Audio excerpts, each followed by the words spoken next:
Guess what?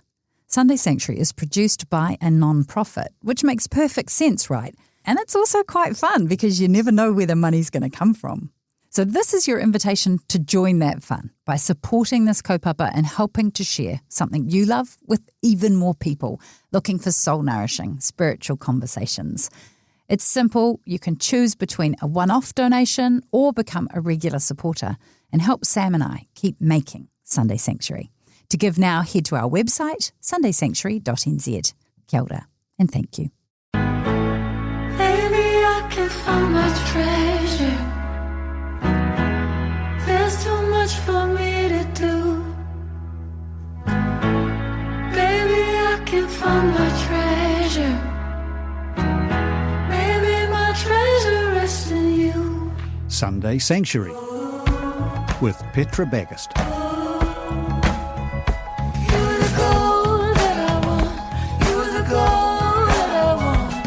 I ngā manu, i ngā reo, mai ngā hau e whā.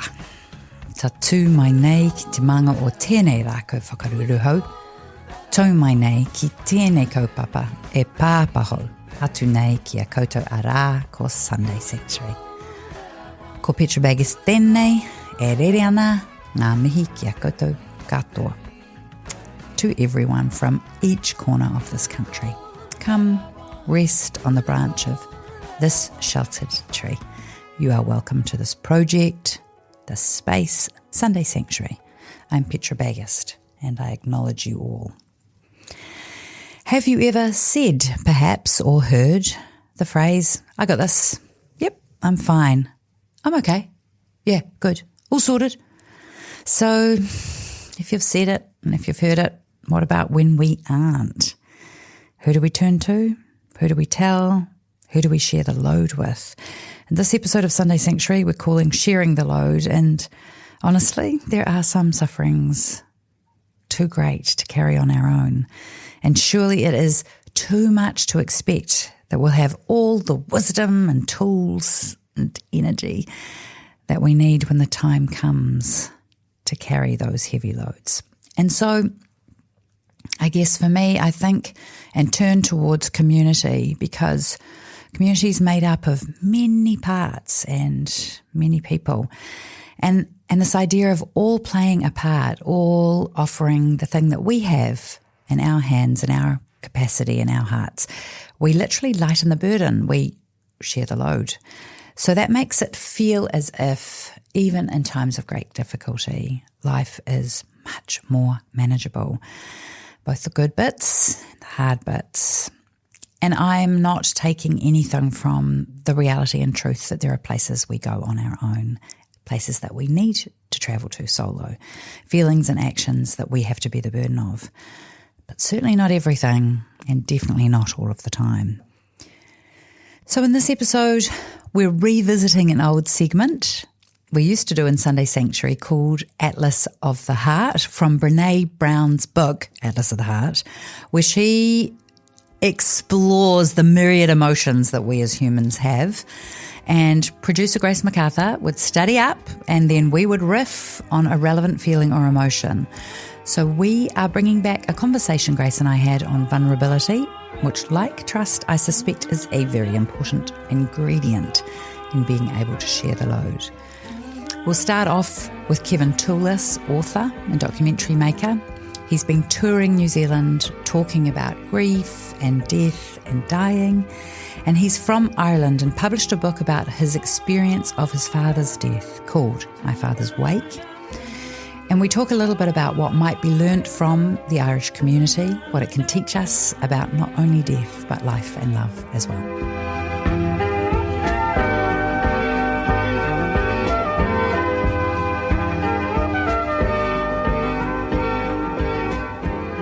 Kevin Toolis, just a great pleasure for you to take a whistle-stop on your tour of Aotearoa, New Zealand, and hang out with us in Sunday Sanctuary.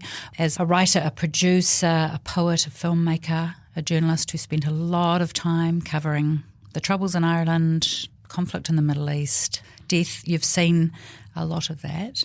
We quite like talking about death. We've talked to some death doulas, and My father, who has complex health needs, lives with our family. My desire would be that he would die at home with us around him. So can I just ask you to go back to when you were 19 and your brother was diagnosed with leukemia and you were fighting as a family for his health and well-being, for his future life, and a little bit about what happened? So thank you very much for having me on the show, Petra. So when I was 19, my brother Bernard, who was 26 at the time, he was diagnosed with chronic myeloid leukemia, which then was a completely fatal disease. He had a life expectancy of about 2 years. There was no viable treatment, except this new treatment came, which was a bone marrow transplant. And obviously they've become much better at it. Back in the day, this was like a sort of innovative treatment. And I actually became my brother's bone marrow donor because we were the closest match within the family. When I look back on it, I think I still, I was a kind of 19-year-old, narcissistic, self-centered. Like all good 19-year-olds. Like all good 19-year-olds. Who somehow thought that my brother's potentially mortal illness was sort of like resetting your university exams. That, of course, this would turn out to be okay, like a man in a white coat would run up the ward holding the miracle drug and it all would be cured. And despite the fact that I'd grown up in an Irish cultural background and was exposed to wakes, I just somehow thought there's kind of minor difficulties. So when Bernard did die, and I was 20, it was this existential shock. It was like a freight train through your heart. It seems ridiculous to think that I had this magical thinking, but it was devastating that you could die. I went into this terrible sort of grief. Not for my dead brother, but for the 20-year-old mortal who suddenly realized that you were like alone in the world, that you really were a sort of survivor. So the person I went into grief for was me, that I had lost my mortal innocence. And then I sort of drifted into doing journalism. But journalism with a particular bent. I sort of ended up in the Troubles, and all the stories had a very common theme. Dead sons, dead brothers, dead mothers, what had happened to people in the aftermath of catastrophe. And I developed a cute and dangerous gift, which I could knock on your door, persuade you to open the threshold, sit down on the sofa, take out a notebook, and ask you about basically the worst thing that ever happened to you in your life within about 10 minutes. And I was trying to find a suit of armor. It was like taking a little shell and then pinning it to your back as if you could build a suit of armor. How could you protect yourself from death? It was very much, it ended up in some good journalism, but it wasn't the therapeutic path to cope with death. That wasn't the path that led you to finding out how to handle or embrace or weave death into your life.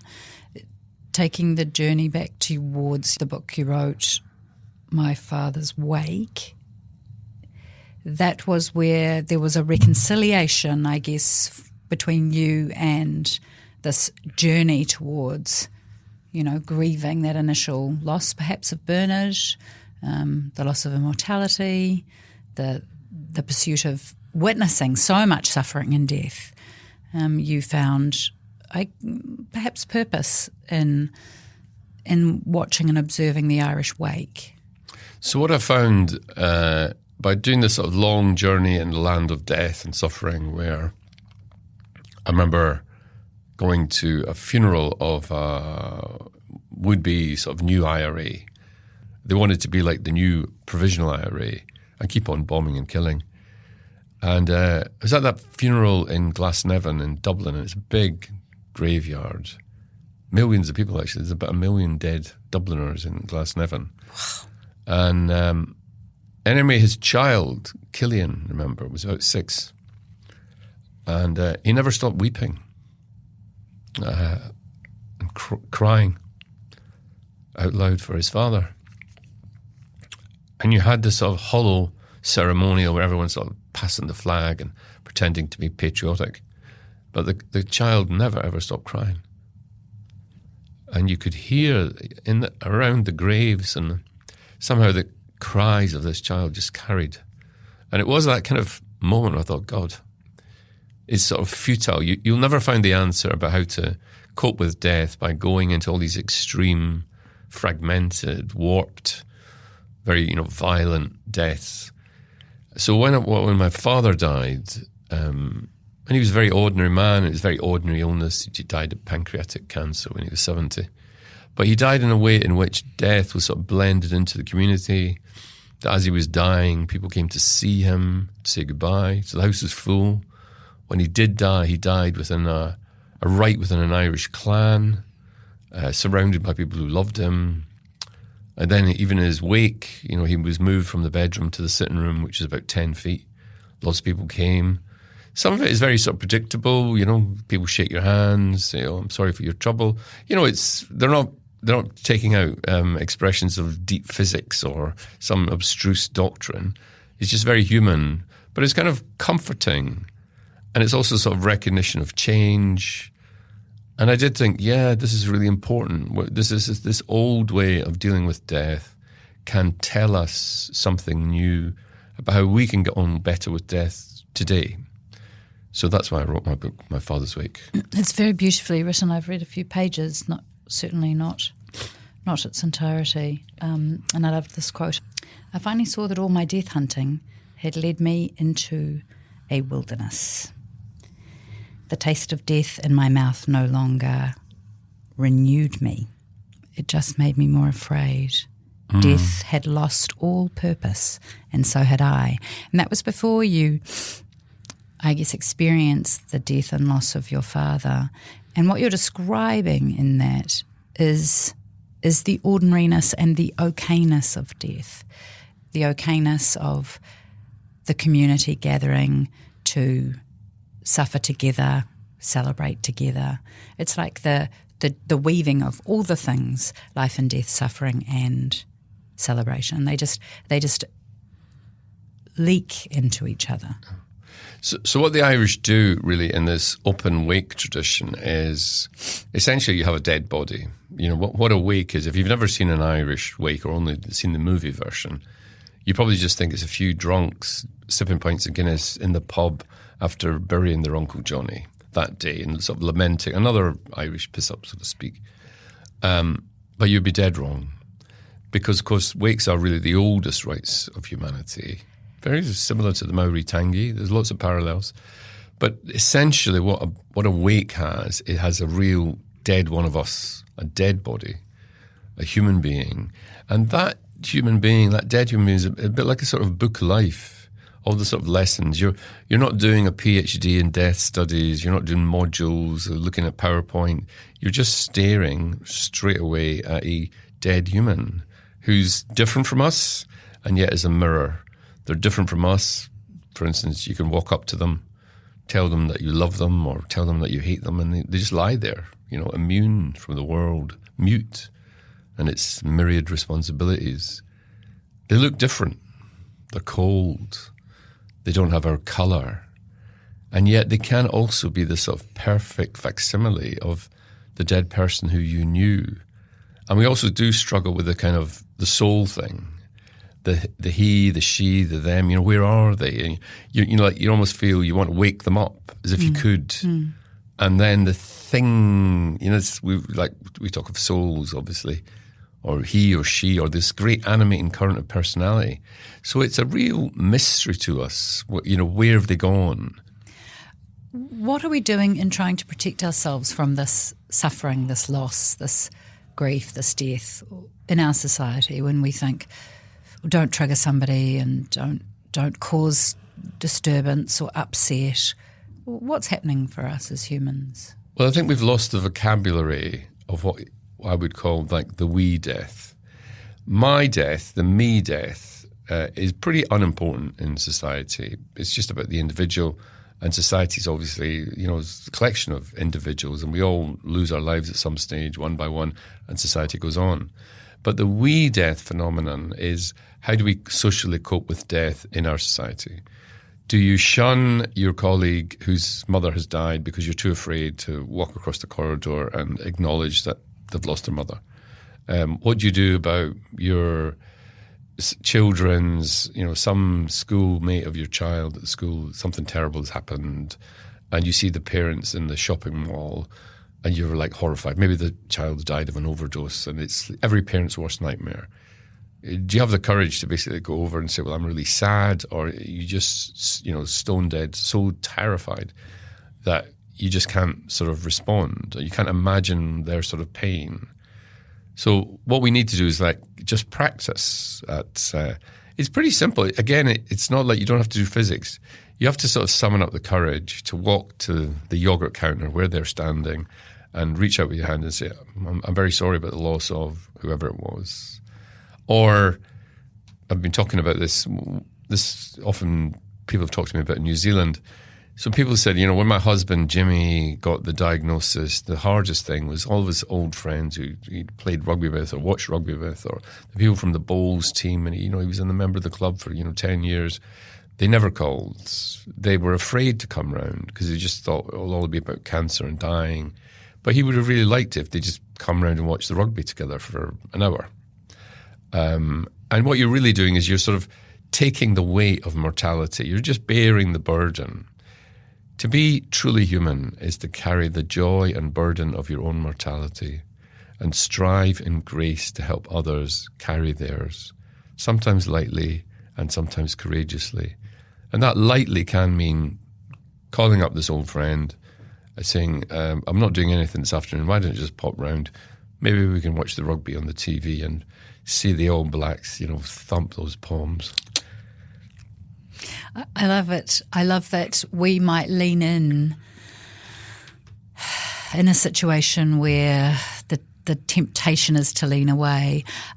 My sacred text says, teach me to number my days. And I feel like perhaps it's easier as a 53-year-old than it was as a 23-year-old. The idea that I only have a certain number of days informs how I spend those days. It's rather than being a terrible burden, it's a light burden. It's a burden of encouragement. I heard a friend say one day, who are you? Are you a person who goes to funerals or not? And I remember that wero, that challenge, which was, will I be a person who goes to funerals? And I've taken that forward, and I choose to be a person who goes to funerals. And I learn a lot. So in Ireland, humorously, you've got almost funeral envy. Or people, they're always saying, oh, did you see how many cars? There were 230 cars down Mom. So it's a sign of status, obviously, how many cars turned up. And some people do go to funerals defensively in the hope that people will go to their funeral. That's kind of cute. So, but yeah, it's also, I found with my father, one of the things I regret was as he was sort of dying, I had some job in London. I had to leave the island and go back for the job. And I came back, obviously, for his dying because the word came that Sonny had gone into a coma. I can't remember what that job was. Mm-hmm. I have absolutely no idea. Mm. But it seemed at the time it was some sort of necessity, although I can't remember it. And it would have been better spending longer time in the company of my dying father. And those are very sort of precious days around that. They're not to be repeated. They're not inconvenient. They're not kind of awkward.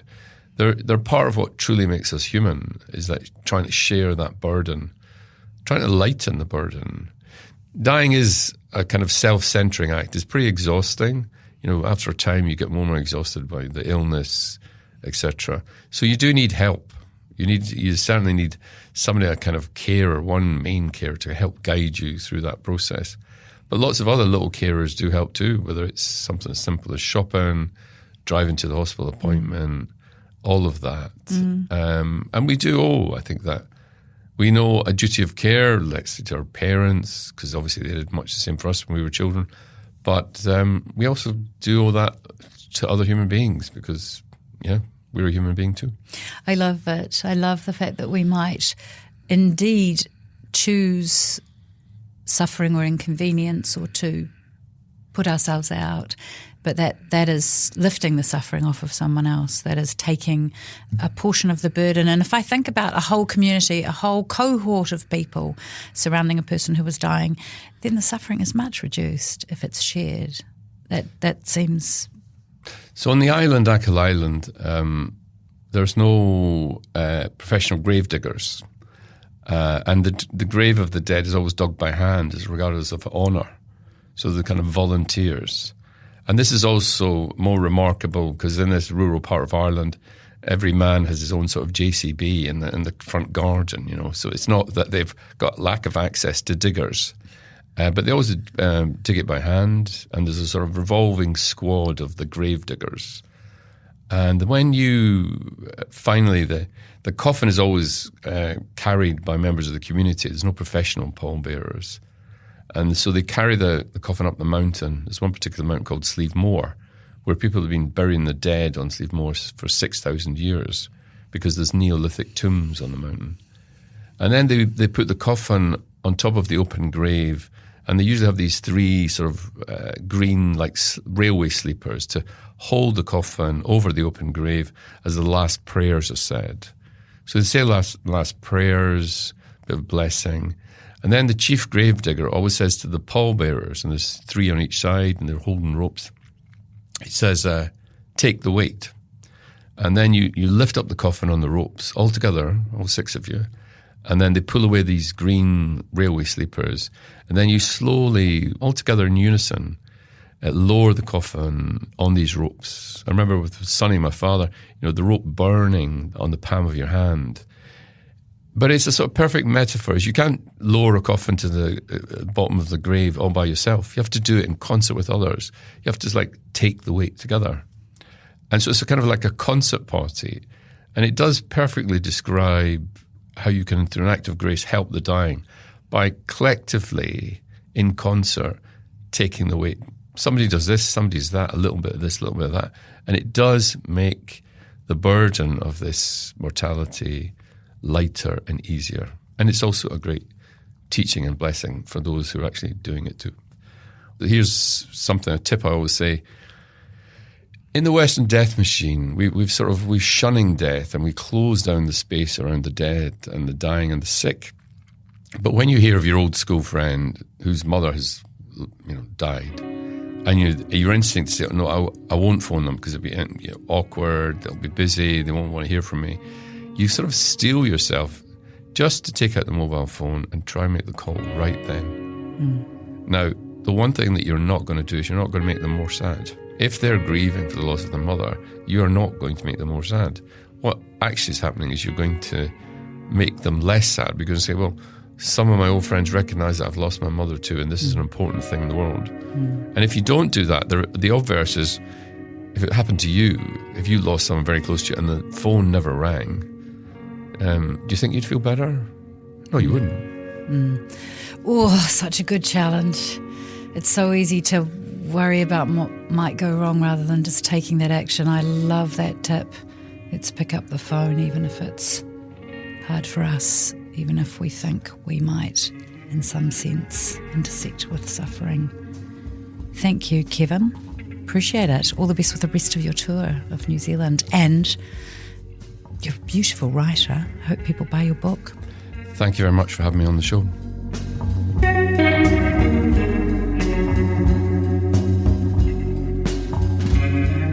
This makes me think that while grief and death aren't the only forms of suffering, they are a signifier. And what might apply the most from Kevin's corridor is the need for suffering to be shared with others, to be enacted, experienced, worked through, born in community.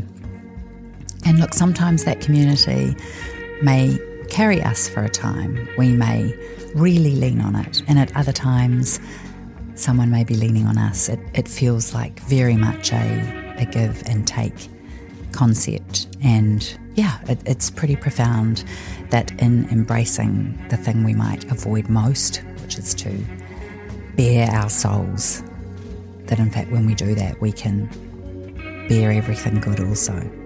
It's a mystery. If you can think of someone who would appreciate or benefit from hearing this episode, send it to a friend. We love it when you leave us a review on your podcast player of choice. And if you want to find us on Instagram, we're at Sunday Sanctuary NZ. I'd love now to read an excerpt from Tuesdays with Morrie. The subtitle is An Old Man, a Young Man, and Life's Greatest Lesson. And for those of you who don't know, Mitch Albom, a journalist, rediscovered his favourite old university professor and went and spent Tuesdays with him until his death. And I'm reading from page 60.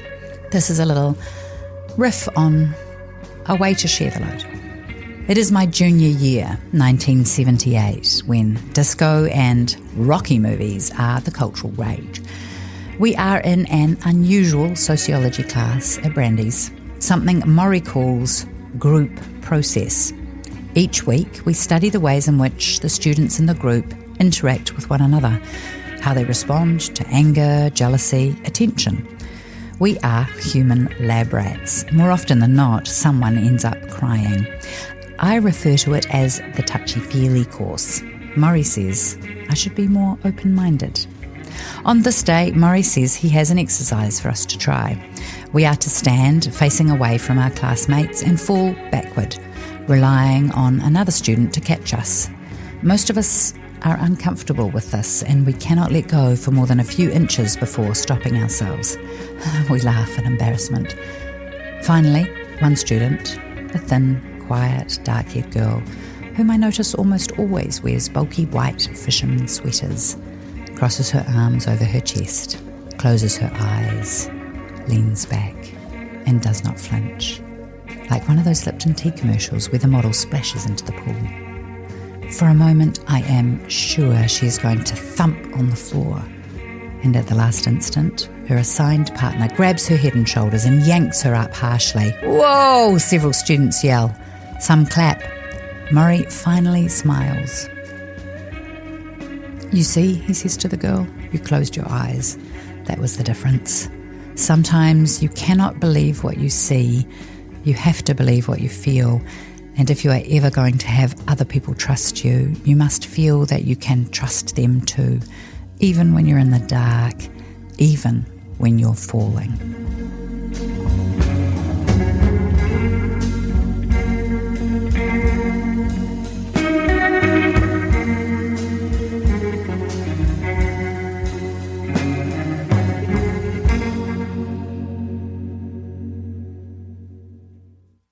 Sunday Sanctuary with Petra Bagust. Take a load off Fanny. Take a load for free. Take a load off Fanny.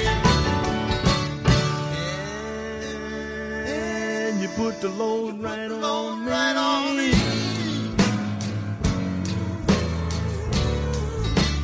That was a little bit of The Weight by the band.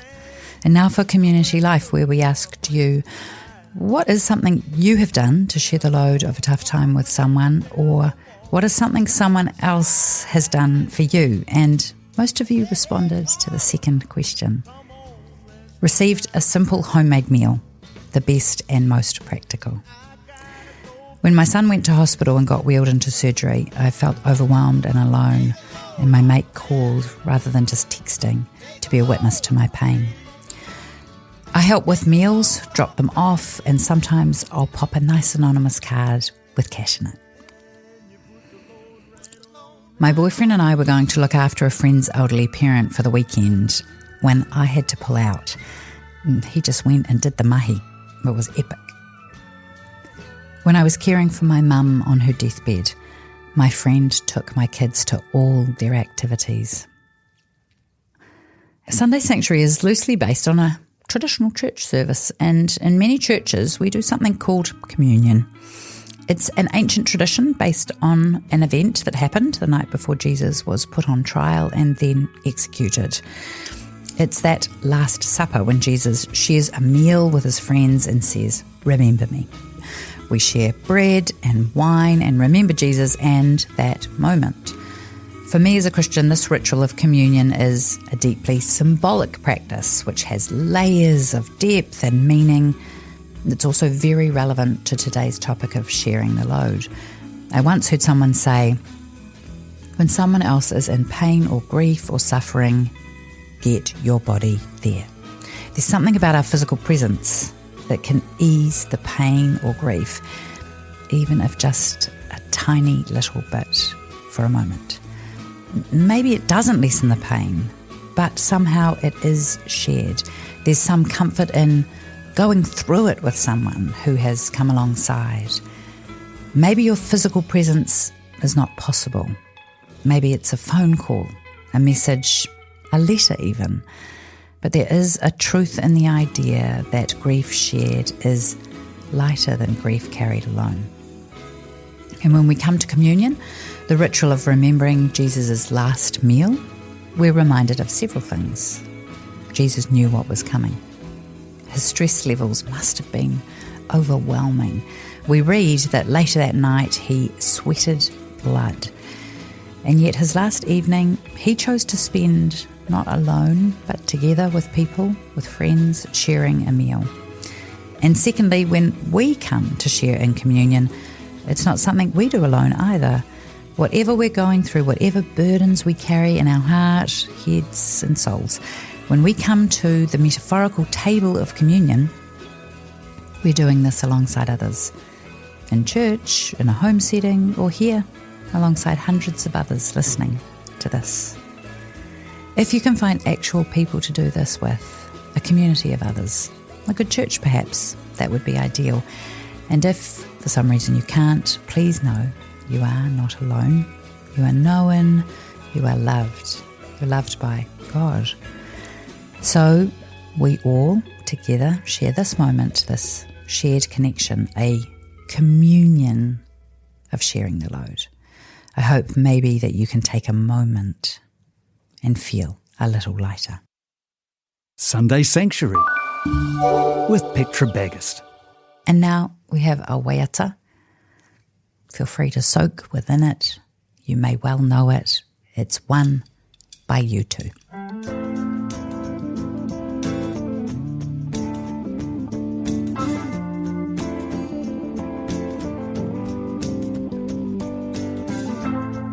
Is it getting better? Or do you feel the same? Will it make it easier on you now? You got someone to blame. You said one love, one life. When it's one need in the night, one love, we get to share it. Leaves you, baby, if you don't care for it.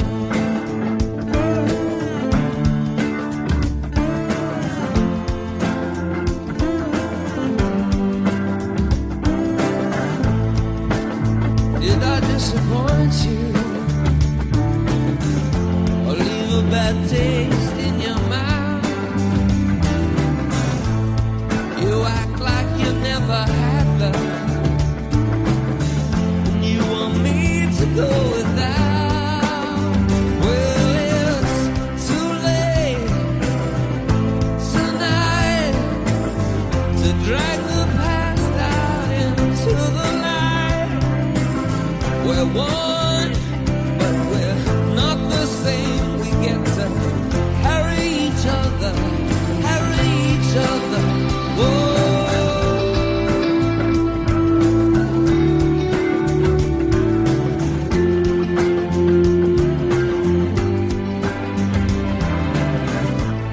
Have you come here for forgiveness? Have you come to raise the dead? Have you come here to play Jesus? To the lepers in your head? Did I ask too much? More than a lot. You gave me nothing now. It's all I got.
here's Grace McArthur and myself exploring vulnerability from Brené Brown's book, Atlas of the Heart.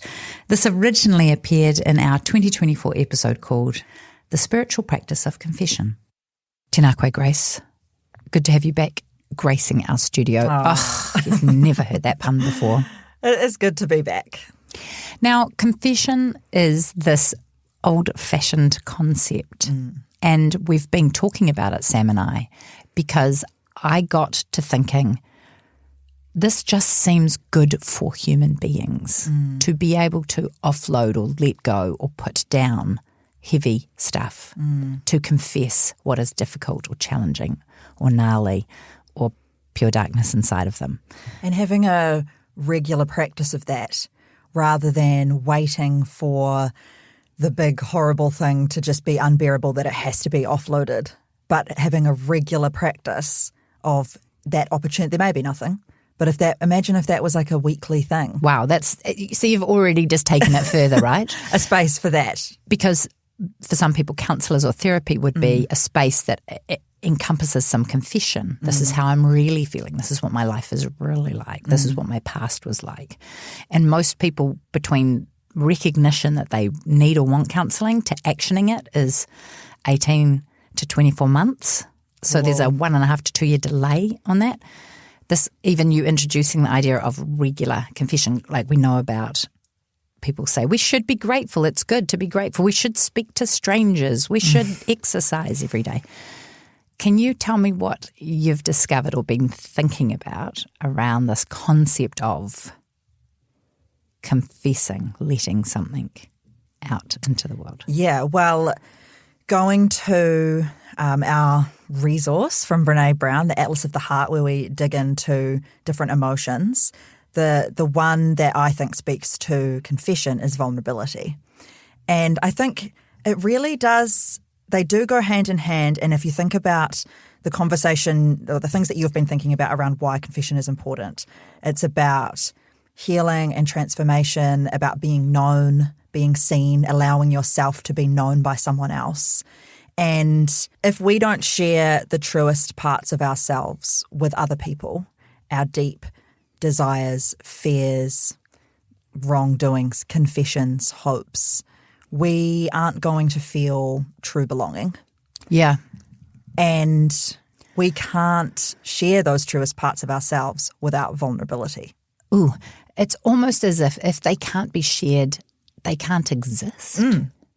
Bringing something into the light, it puts it into perspective. It might make the big scary thing way smaller. It might make something more solid and true and feel more real. But if it's hidden just in the recesses of our mind and our heart, it can get lost, I think. Yeah, it can. Disassociation. Yeah. There's all sorts of ways. Numbing. Yeah. Just forgetting. All sorts of things can happen. So it's even interesting to hear you say vulnerability is an emotion, because vulnerability is almost Brené Brown's life's work. I know, it's her whole thing. Gift to the world. Yeah, it is. It's where it all began. And I was just thinking about this, how vulnerability is, I think, both an emotion and a practice. Okay. So, and it's an emotion because we can unwillingly feel vulnerable. Like the dictionary definition is capable of being wounded or open to attack or damage. It's quite a negative definition, right? You can understand why vulnerability hasn't been in vogue. No, not at all. Brené's definition, it's the emotion we experience during times of uncertainty, risk, and emotional exposure.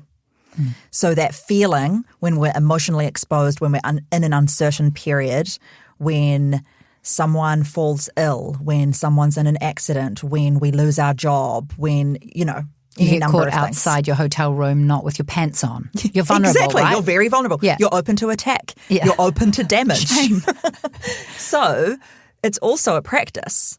It's something we choose to step into and do in our lives, which is kind of like, why would we do that? Why would we? Like cold water therapy. Why would you do that? Yes, why would you do that? A perfectly that? hot shower, why would you turn it cold? Why would you put yourself in a position where you are open to attack and damage?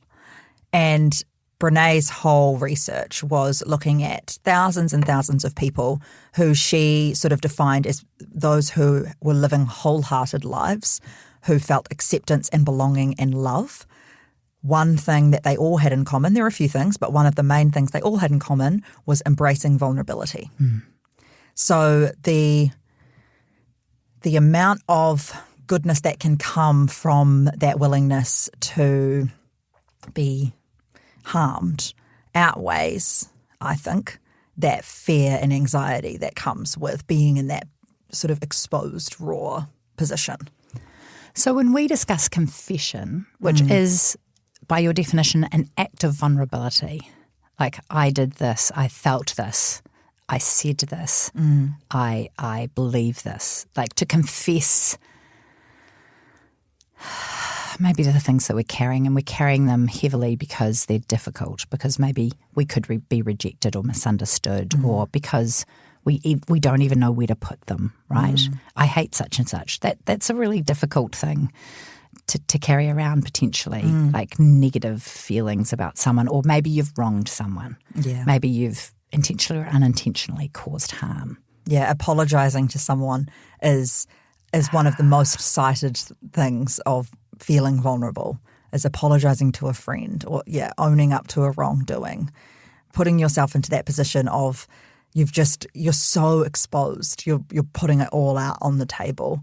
But what is on the other side of that? The freedom and forgiveness, hopefully, and reconciliation and connection, and belonging and being known and being seen. Regenerating the friendship. Yeah. And an apology is almost like a confession, isn't it? Yeah. Well, I guess it should be. Maybe. Owning something. Yeah, I caused this harm, or I hurt you. Or confessing to a wrongdoing. Yeah. Or it's not big in our culture, do you think? It's not big. No. Like there are the government makes apologies every now and then, an organisation, like a cohort. You know, we wronged these people in the past and we have formally apologised. There's that practice in our. What do you see a modern version of confession? Well, I think churchgoers get to experience confession, especially if you're part of a traditional liturgical church where it's built into the rhythm of every Sunday, into the liturgies and practices of these ancient traditions. Confessing to wrongdoing and harm done or good not done. Good not done. Yeah, good not done is part of every week. So I guess that's not quite a modern example, but it is an example that it's a place where I've seen it. Yeah. And a place where I can think is probably the most common place you'd find it now. But I don't think it's part of our relationships. It's not built into how we do things because it's uncomfortable and it's awkward and it's scary. There's gratitude journals, are there confession journals? Yeah, maybe we need them. But I do the reason I keep this thing rolling over in my head is I read about it in the book of Jude in the Bible, and it was like, confess to one another. I should go back and have a read. And I thought, if it's there, maybe it's there for a reason. Like maybe it is a good human practice. Like maybe there is health to be found, whether you subscribe to any traditional or structured belief system. Maybe the act of confessing has an innate goodness in it. Well, as it's putting yourself in a sort of low and weak position, and it can feel, because you're so exposed, and someone could use it against you, or it could go down wrong, or you might not get the sort of response that you're after, and that requires so much courage. And that's what Brené says. Vulnerability is not weakness; it's our greatest measure of courage. And I think confession is very courageous. And I heard someone speak a long time ago about how all you need is 20 seconds of courage to make that confession. Because once you've said, I need to confess something, or I need to get something off my chest, or I need to let you know about something, that's it. Once you've said those words, you can't really say, oh, actually, no, never mind. You can't back out of it. Actually, I've changed my mind. So if we can find 20 seconds of courage to just say that first bit, that gets us most of the way there. And I think that helps make it feel more doable. You're not, it's hard to imagine confessing some of those deepest, darkest feelings. Yeah. But I think I really, like we said earlier, bringing those into the light is Out into the open. yeah, it forges connections with other people. It leads to deeper relationship. We know ourselves more. Yeah. It invites other people to do the same to us. Yeah. Even as you're saying it, I can't get out of my mind a discussion we just had, which is that according to your motor vehicle insurance, you never admit fault now at an accident. Like that's a rule of thumb, is don't admit fault, even if you're at fault. And living like that is just at like this at this level of felt sense so deeply unsatisfying. So deeply unsatisfying to never be able to say, look, I'm so sorry. I didn't see the light and I hit you. That was my fault. I didn't indicate. I didn't indicate. Do you know what I mean? Like Yeah. as the person you might both know, but there's this practice now because there's high stakes of money involved that the act of not confessing is promoted in that industry. And our lives are probably a bit like that as well. You don't want to be caught out. You don't want to be caught in the wrong. Yeah. We need to protect ourselves and justify ourselves and defend ourselves. But it's true. It's problematic. I said Arm up. Arm up. I said to my son last night, babe, I was heating the whole house and then I walked out and the front door is open. It's a door I never use. And he goes, I didn't do it. And I'm like, talk to me. Like you are the only other human being with hands in the house. Like the rest, there's a dog and a couple of cats and somebody who doesn't move much. Well, we're afraid. We're afraid of what will happen when we confess. He should know me by now. Yeah. If you don't know me by now. Okay, so let's just in some ways arrive at the fact that justification and defence is a primary human response. So it's very hard. It's protection. Yeah. We're wanting to protect ourselves. We don't want to be caught in the wrong. Yeah. Because then we'll be held responsible. Do you have any advice for me if I want to increase confession in my daily life? I would say for me, learning that it is just necessary for transformation, for healing, for deeper relationship, for True connection. moving on and letting go and all of these things. That's like coming to terms with that fact and sort of owning it as a fact really helps, because then when you're faced and you're in those moments of choosing vulnerability or not, it's sort of it's why hard to wouldn't I? deny. Yeah. Why wouldn't I do this hard thing? Yeah, and I think as well it's starting small and slowly building. Like you're not just going to suddenly start offloading everything to everyone. You have to be wise with it. Any last thoughts? Well, actually, yes, I do have a last Oh, thought. go you. I confess I do. Something I thought would be cool to end on is at the end of all of Brené's podcasts, as we know, as we mentioned, vulnerability is her sort of main thing. Rock. It is. And she always asks her guests to fill in the blank. So first thing that comes to mind, vulnerability is Showing up exactly as you are yeah. and letting it be enough. Yeah. Vulnerability is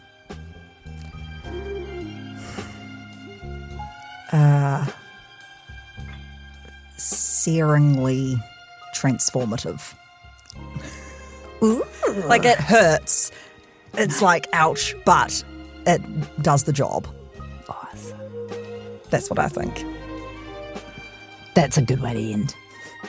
Nice use of the word searingly. Searingly. It's like, a what's it- visual, Yeah. such a visual Yeah, word. you can feel it. Searingly Yeah. transformative. Let's go into the world and be vulnerable.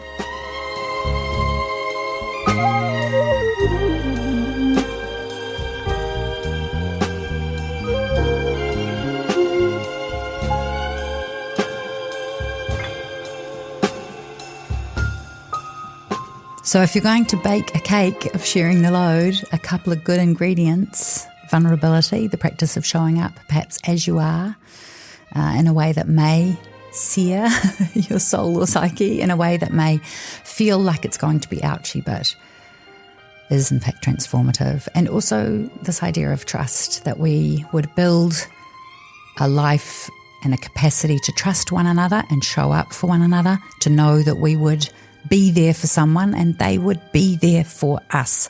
These are two great ingredients. And an example of this is in this next clip, which we're calling a sacred text. It's from the Bill Nighy film Living. And in this clip, Bill's character is taking a chance on vulnerability after receiving some pretty bad news. I came to appreciate you, and not simply for your youth. There was some other quality.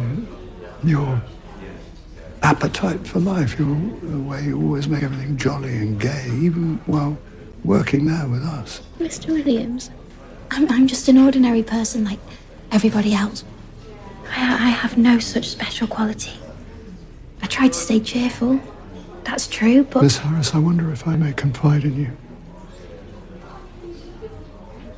There's something I haven't really told anyone else, not even my son.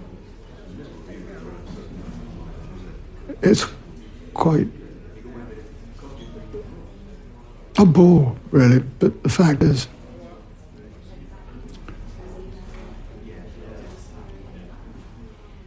I'm not expected to live much longer. I have a cancer here.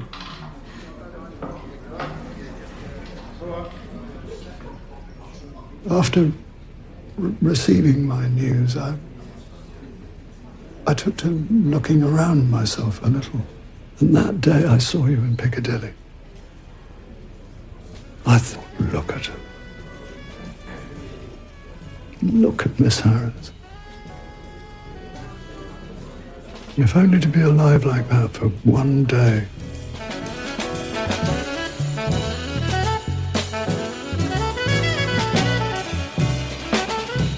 I hope you've enjoyed our collection of ingredients in baking a cake of community and in perhaps just opening the door a crack on how we might learn to and embrace the idea of sharing the load. It really does, I think, make so much sense, even though much of our society celebrates independence and I did it my way and I got this. So I think we can move forward with a little more we got this together, and we will hold each other's hands and help each other along. So to end, I leave you with a beautiful poem by the late Michael Lernig from the book When I Talk to You, and here it is. We give thanks for our friends, our dear friends. We anger each other, we fail each other, we share this sad earth, this tender life, this precious time. Such richness, such wildness. Together we are blown about, together we are dragged along. All this delight, all this suffering, all this forgiving life, we hold it together. Amen.